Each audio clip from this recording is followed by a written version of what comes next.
Okay, moving further. So sensitivity analysis works only with one variable at a given time. That is the biggest problem with sensitivity analysis. Now moving on to the next technique, that is simulation technique, also called as Monte Carlo simulation. Look here, they gave you Monte Carlo simulation. Sir, what is this, sir? We use some random numbers and some probability statistics to consider whether it will be a profitability situation or a loss making situation. It's basically just pure random numbers. Okay, purely random numbers. It has nothing statistical or scientific about it. Look at this. The MP organization is an independent film production company. It has a number of potential films that is considering to produce. One which is subject of a management meeting next week. The film, which has a code name of CA45, is a thriller based on a novel by well-respected author. Expected revenues from the firm has been estimated as follows: 30% chance it may generate total sales of 254,000. 50% chance it may reach 318,000. 20% chance it may reach 382,000. So they gave you 30, 50, 20 different percentages. See, 30, 50, and 20 different percentages. And expected advertisement, promotion, and marketing cost have also been estimated: 20%, 248, 60%, 260, 20%, 272. See, 248, 20, 260, 60, and 272, 20%. Different percentages. Now, please understand, look at this random numbers, random numbers. So these are purely random and has nothing to do with any of your scientific techniques. Okay, what we'll do is, so probability is 30, so we will take 0 to 29. Next one is probability is 50, so 30 to 50, that is 30 to 79. What is 30 to 79 in this case? Yeah, 80, na? 30 plus 50 is 80, so 30 to 79 we will take, and then remaining 20, 80 to 99. So these are just some numbers, man, just numbers. They have no scientific explanation as this. Since this is 30, we take 0 to 29. See, this is 20, we take 0 to 19, and then 60. So 20 to 80, that is 79. 20 to 79, and then remaining 20 is 80 to 99. And then a computer will generate a 20-digit random number. This is absolutely random, nothing to do with any of the scientific techniques. See, computer will generate a 20-digit random number. This would then be matched to the random number assigned to each of the probability and the value assigned to the sales revenue and cost based on this. Random numbers generated give 5 possible outcomes in our particular example. Sir, what are they trying to tell you, sir? Look at this. If suppose here in case of sales, I got a random number. First I randomly selected 12. Okay, so where exactly 12 in this particular case, sir? 12 is between 0 to 29. So I'll take 254,000 as my revenue. Okay, suppose if the random number is 85, so that falls under this category. So I'll take 382 as a sales value. See, look at this. Random numbers are 98, 56, 38, 17, 63. I'll just take these random numbers and take the sales revenue at that particular random number. Sir, how does this 98, 56, 38, 17, and 63 come? Okay, see, 98 is the first 2 digits. So allocate that 98 to sales. 12 is the next 2 digits. Allocate that to cost. Then again, 56, 02. 56 for sales, 02 for cost. Similarly, 38, 66. 38 for sales, 66 for cost, like this. And then in which category are they falling, and what is the sales and what is the cost at that point, and what is the profit. So pure random nonsense, no technical analysis, no scientific proof or anything like that. It's just skewed results, that's all. Okay. Drawback, sir. It's not a decision to make it. It's not a technique to make any decision as such, and it's very complex because there's no scientific proof involved in that. Probability may be very difficult to calculate and formulate. Time and costs are also very high in this particular scenario. Okay, sir, you don't need to do this in examination, so don't worry at all. Next, moving on to the next topic, that is expected value. Sir, expected value is very simple to understand. If I'm telling you that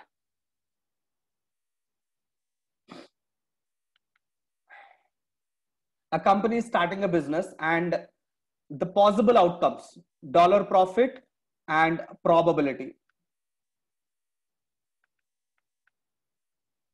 Okay, the dollar profit, they are telling you that the probability of profit, 100,000 profit is 80%, and $20,000 profit is 15%, and $10,000 profit is 5%. These are the probabilities. So they're asking you what is the expected profit. What you will do, you will calculate sigma, sum of XP, value into probability, whatever you want to call it, whatever variable names you are giving, that's absolutely fine. 100,000 into 80% will give me 80,000. 20,000 into 15% will give me 3,000. 10,000 into 5% will give me 5,000. This is 30,000, right? No, 3,000. 10,000 into 5%. 500, not 5,000. That's what I was thinking. Okay. So your expected profit is 83,500. As simple as that, sir. Nothing difficult in this expected value calculation. Just multiplying the given value with the probability and then adding them up. See. Revenue, 800 into 0.15 is 120. 1000 into 0.5 is 500. 1200 into 0.35 is 420. Expected value is sum of all this, that is 1040. Okay. So please understand, I can either get a profit of 100 or a profit of 20 or a profit of 10. Correct? These are the three possible situations. How come I'm going with 83,500? None of these things are satisfied. Okay. So please understand, this is not working like this, ma. It works when you do 100 variations of each of these things. Okay. If I do 100 activities, 80 times I'll get 100,000 profit, 15 times I'll get 20,000 profit, and 5 times I'll get 10,000 profit. So the average of all of that is called as your expected value. Okay. If you want, I'll prove that to you.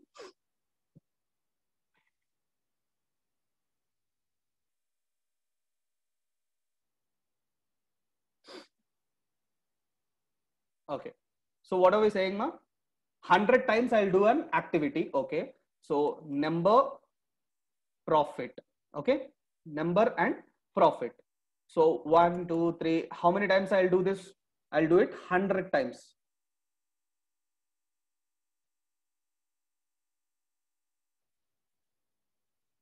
Okay. So if I do it 100 times, I'm gonna get 100,000 profit. How many times? 80 times I'm gonna get 100,000 profit. Okay. Then 15 times I'll get 20,000. That means up to 95. Okay. And then 5 times I'll get how much? 10,000. Okay. So total, if I'm doing, I'm getting 835,000. That divided by 100 to calculate average, 83,500. That's what we calculated here. 83,500. You're understanding, sir? So the probability works if you do it 100 times. If you're doing it just 1 time, 2 times, 3 times, it's not gonna work out. The more and more number of times you are doing, the probability will be more accurate. If you are doing it less times, probability theory does not work much. Is it clear, everybody? Expected values is clear?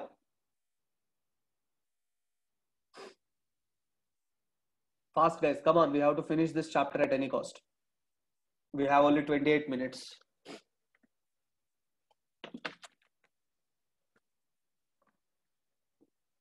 Okay. Sure. Advantages, sir. It's very easy to calculate. It will give you just one number and the decision can be easily taken. Disadvantage is that probabilities are very subjective. It's weighted average, but does not have a meaningful certainty to it. It just gives you, if you do it 100 times, then it gives more meaning. But if you are just talking about one-time project, it does not give you much weight to the discussion. And it's also not an indication of the outcome. It's just average. It's not a perfect indication as such. And it may not correspond to any of the actual possible outcomes. See, my actual possible outcomes in this case are 100, 20, and 10, but my expected value is 83,500. It does not necessarily go to any of these three values. Next one, payoff tables. Come on, my dear friends, let's start our payoff tables.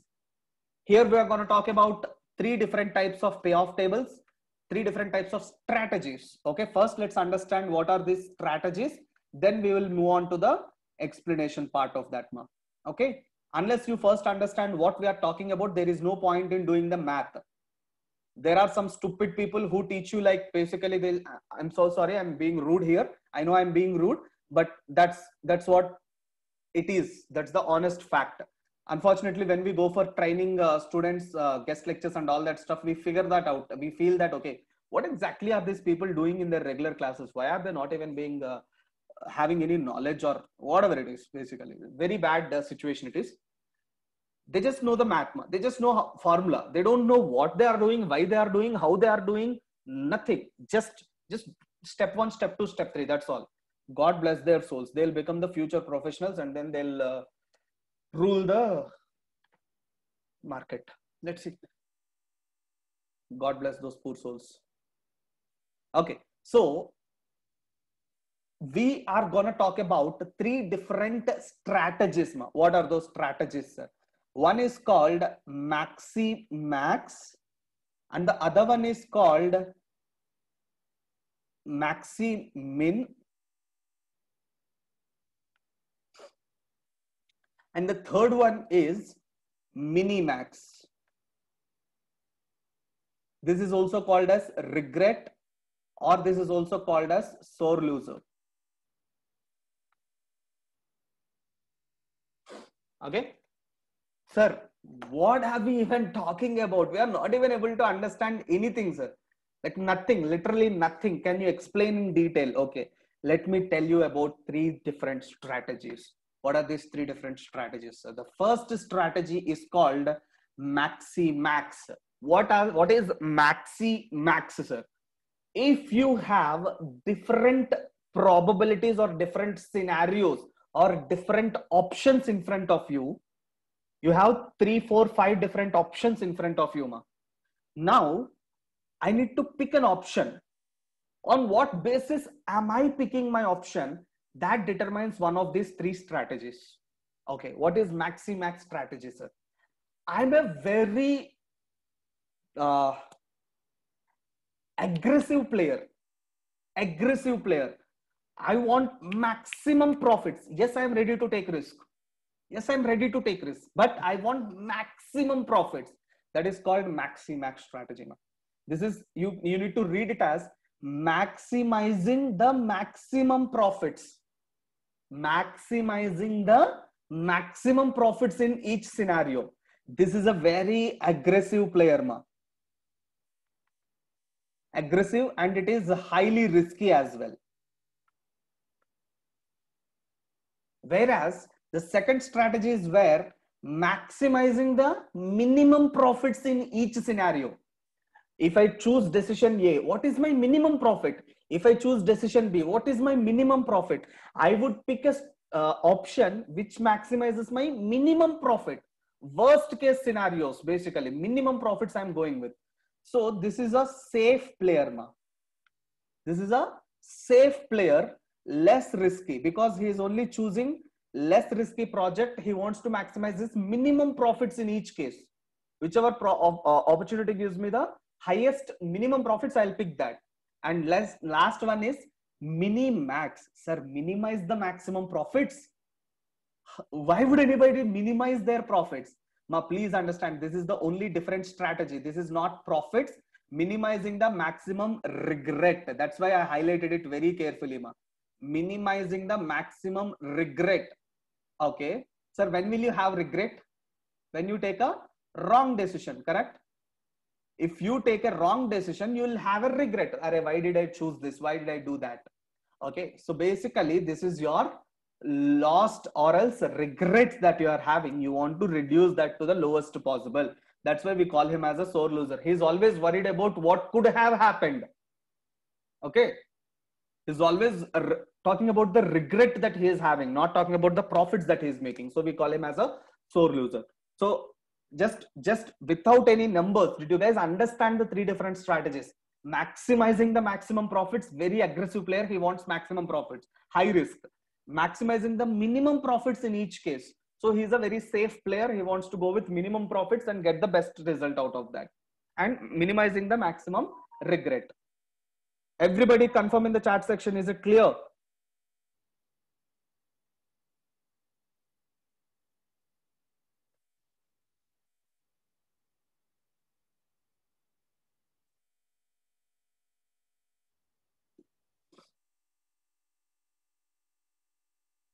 Yes. Okay. Very good.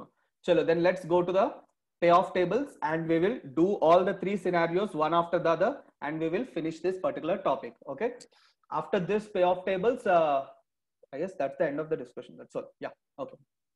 You have anything else after payoff tables? Okay. Cool. Let's see. So you have a situation. So the same situation is covered again in APM textbook also, fortunately or unfortunately. Let me just check if they, okay, decision tree is also there. Decision tree is a tricky topic. No, we have 11:40, 20 minutes. Okay, let's see. If not decision tree, we will have to do it tomorrow. Three strategies. Let's go. Where are you? Jeffrey Ramsbottom. Yeah, here he is. So Jeffrey Ramsbottom runs a kitchen that provides food for various canteens throughout a large organization. Particular salad is to be sold in the canteen for $10 and costs $8 to prepare. Contribution per salad is $2. Okay, so $8 it takes to manufacture a salad, and you are going to sell it for $10. So you're going to get a contribution of $2. Okay. Based upon the past demands, it is expected that during the 250-day working year, the 250 days working days, canteen will require the following daily quantities. On 25 days of the year, you need 40 salads. On 50 days of the year, you need 50 salads.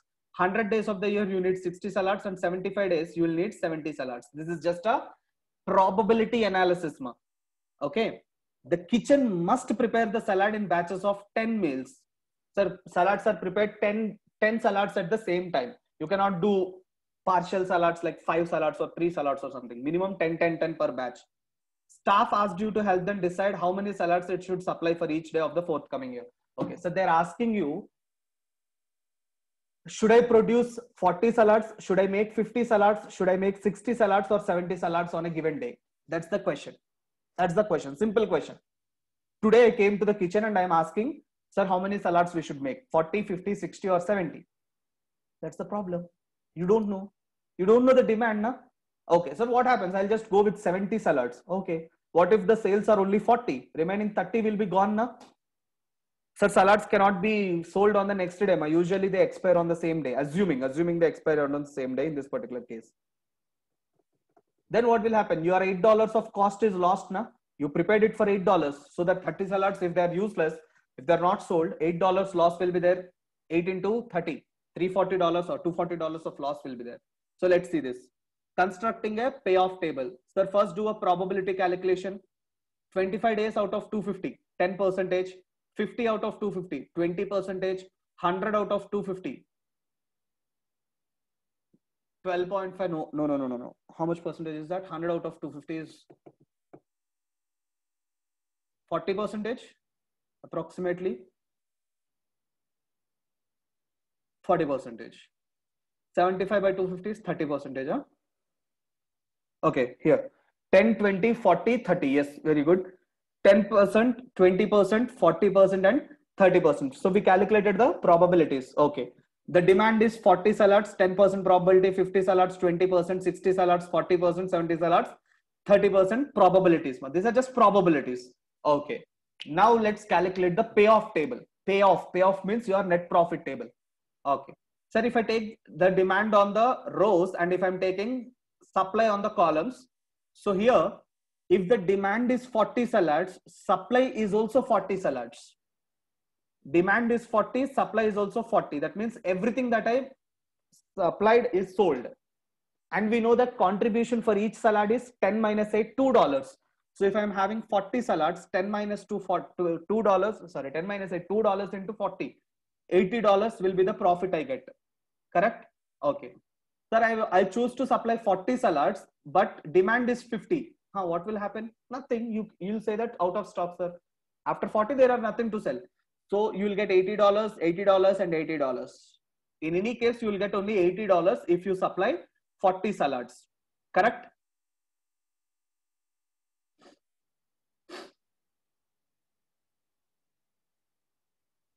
Okay. If I go to the second case, if I'm producing 50 salads and only 40 are sold, I produced 50 salads, but only 40 are sold. Then what happens, sir? 40 salads into $2, $80 profit I will get. Remaining 10 salads are lost. Each salad is going to take $8 to make. So 10 into 8, $80 loss. $80 profit, $80 loss, gone. So your net result is 0. You're able to understand, sir? Let me do it on Excel very quickly. All the three we will do very quickly on Excel so that I can finish it faster.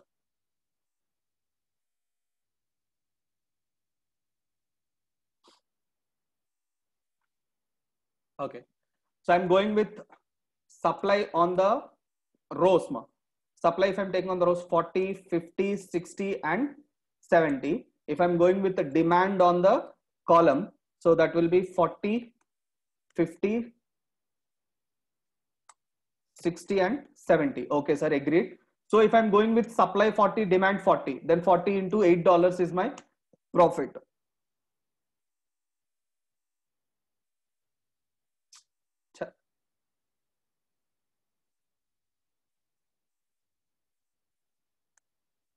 Okay. Oh God.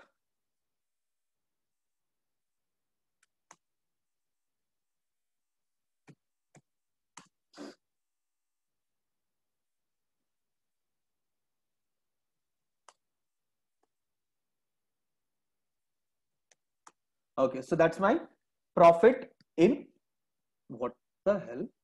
$2, no? Okay.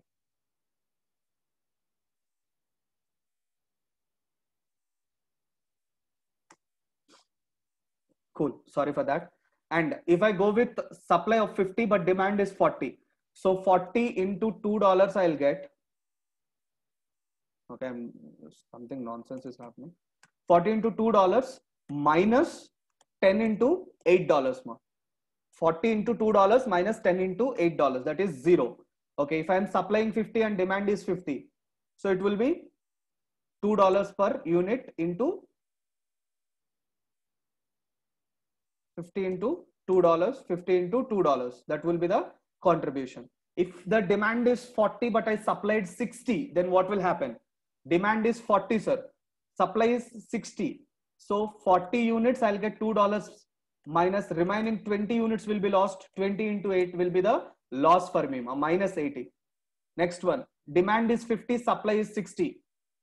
Demand is 50, supply is 60. For the 50 demand, I'll get $2 contribution. Remaining surplus supply 10 units into $8 I'll lose.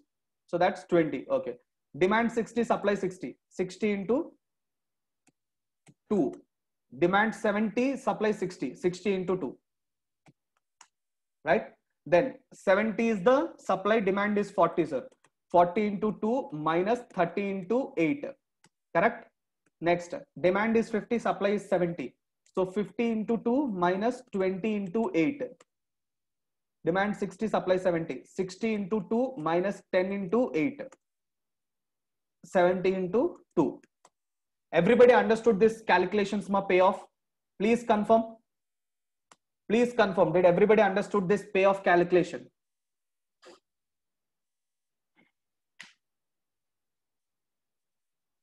Fast guys, please confirm fast. We have only 13 minutes. Okay. Yeah. Yes. Okay. Good. Chalo. Now, sir. Suppose if I'm a risky taker, I want to maximize my profit, sir. I'm a very risky taker. F7 again, please. What is F7? F7. This one. Okay. Sir, demand is 70. Supply is only 60. So 60 into $2. You supplied 60. Demand is 70. What will happen? For those 60 units, you will get $2 per unit profit. 60 into 2.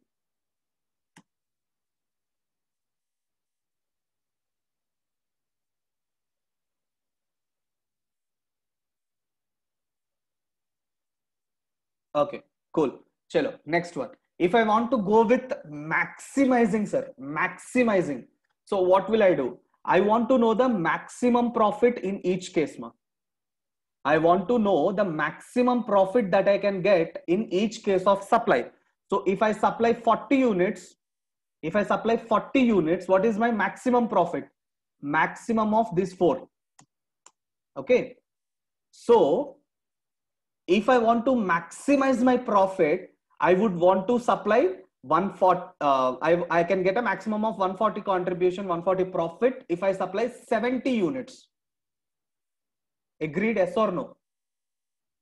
If I am producing 40, I'll get a maximum profit of 80. If I'm going with 50, I'll get maximum 100, 60 maximum 120, 70 maximum 140. These are maximum profits.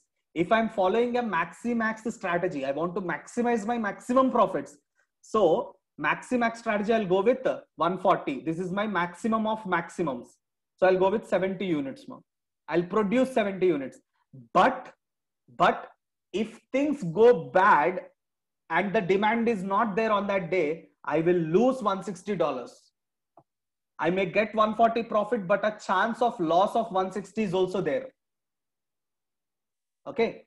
Now, if I'm a safe player, I want to play it very safe, sir. Minimum profits, I'll calculate. Minimum profits is equal to minimum of this 4. Drag it right. And I want to maximize my minimum profits.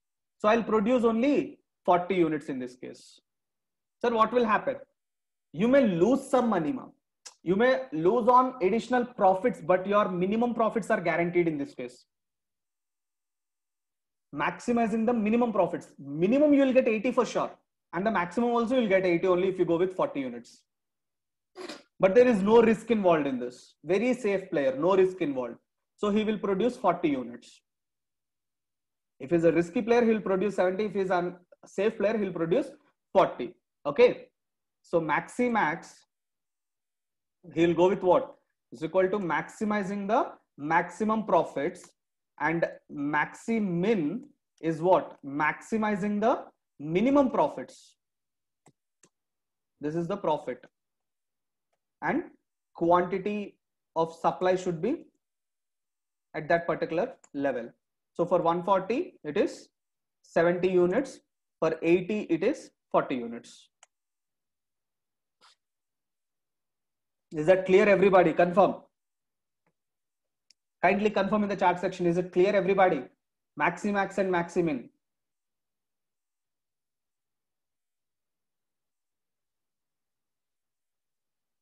Okay. Look at the maxi-max. Maximizing the maximum profits. Maximize the maximum payoff achievable. This is for risk-seeking investor. Maximum risk is there. I already told you that. See, this is the payoff table. 80, 0, minus 80, minus 160. This is the entire payoff. So the maximizing the maximum profits will be 140 is the maximum profits at all of these levels. So 70 salads he'll produce. See, 70 salads every day he'll produce. Look at this. Company is choosing which of the 3 products A, B or C to bake. Calculated likely payoffs under the 3 possible scenarios, giving the following payoff table. So if you go with product A, so maximum profit of product A is 50. Maximum profit of product B is 80. Maximum profit of product C is 100. So I'll go with 100 is the maximum profit. I'll go with C. Okay. Maxi-max. Maximizing the maximum profits. Then next one is maxi-min. So under maxi-min, what we'll do? Minimum profits I'll take. 80, 0, minus 80, 160. So highest profit out of the minimum profits is $80. So I'll go with 40 salads production. That's what we discussed in this example also. Right? See, $80, 40 units I'll supply. Okay. Next one is minimax regret rule. Okay. So please understand, this is for a risk-averse decision maker. That means no risk at all. I don't even want to take minimum risk. I'm always worried about lost benefits. Essentially, this is a technique for a sore loser who does not wish to make the wrong decision. I already told you all this stuff. See, minimax regret. We talk about regret. We call him as a sore loser. Okay, sorry, sour I wrote. Spelling wrong. Okay, no problem, sir. Okay. Now, how do we calculate regret, sir? How do we calculate regret, ma? Sir, regret is calculated as the loss or sorry, as the profits that you missed. Profits that you missed is called as regret, ma. See, look at this for you to understand, ma. For example, if demand is 40, Jeffrey will make a maximum profit of 80 if all of them are sold. If Jeffrey had decided to supply 50, he would have achieved a nil profit. Difference of regret is $80 achievable from that row is $80. Sir, what are they trying to tell you here? Sir, regret is the maximum profits that you missed. Maximum profits that you missed at a given level. Missed at a given level. Okay, I'll tell you. See, very simple. For example, demand is 60, but I supplied only 40. Demand is 60, but I supplied only 40. So then what will happen? I lost 20 units into $2. I lost $40 of profit here. See, that is my regret. Lost benefit of $40 is my regret. Similarly, if demand is 60, supply is 50, 10 into $2, $20 is my regret. $20 regret I'm having.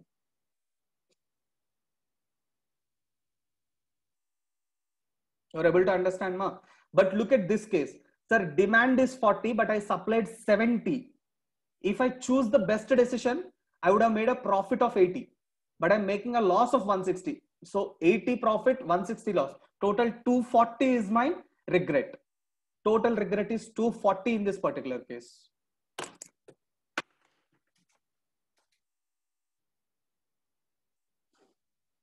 Okay. So, sir, how do we prepare this regret table, ma? I'll tell you very simple technique for that. So, regret table, if we are going with that, I'll copy this entire thing. So, supply and demand.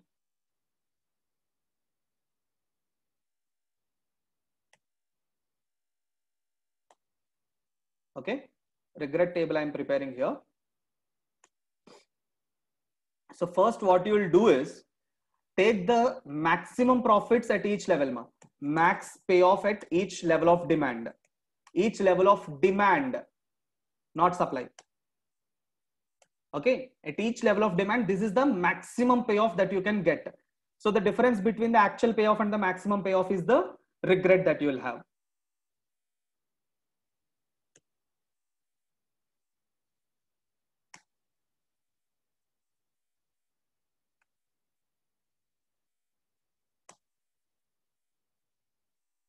Simple. See, sir, once you understand what formula to be used, you don't need to do for each of them. Just once you understand the formula, it's done, as simple as that. So here what I'll do is I4, I'll change it to I5. Here I'll change it to I6. Here I'll change it to I7. That's all. And then copy this to the side. Done. See, that's my regret. Let me explain any one taken value with that, and I'll explain you, and then I'll wind up this. See, at this point, I'll calculate regret. How much is the demand? 50. How much am I supplying? 60. Okay. At a 50 demand level, the maximum profit that I can make is $100, right? Maximum profit I can make is $100 for 50 demand. Okay. How much am I making here? I'm making only $20 at this particular level. I'm making only $20. That means I could have made extra $80 profit. That is my regret, sir. Extra $80 of profit. That is my regret. How many of you are able to understand this example, sir? I know it's a little tricky. You need to do that again by yourself. Then only you'll be able to understand it more clearly, ma. Did you guys understand, or do you want me to explain again, sir?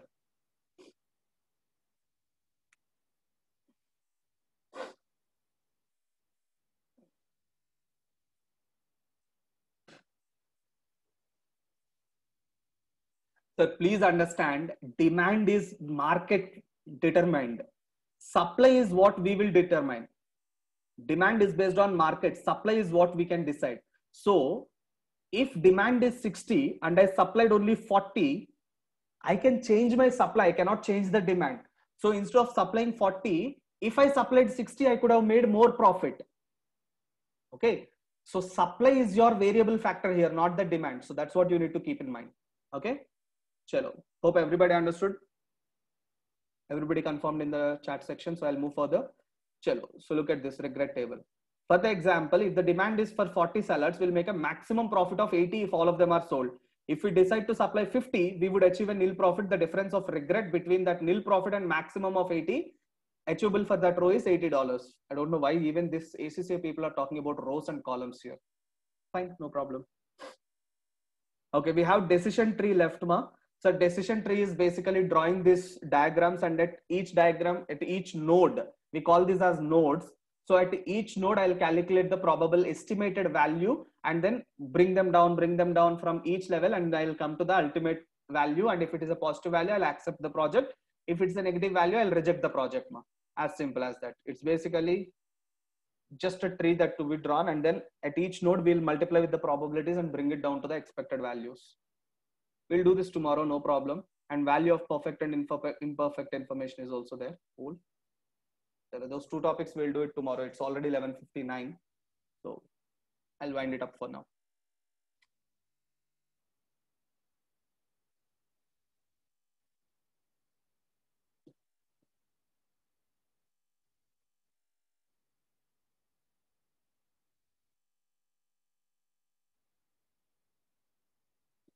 Chalo.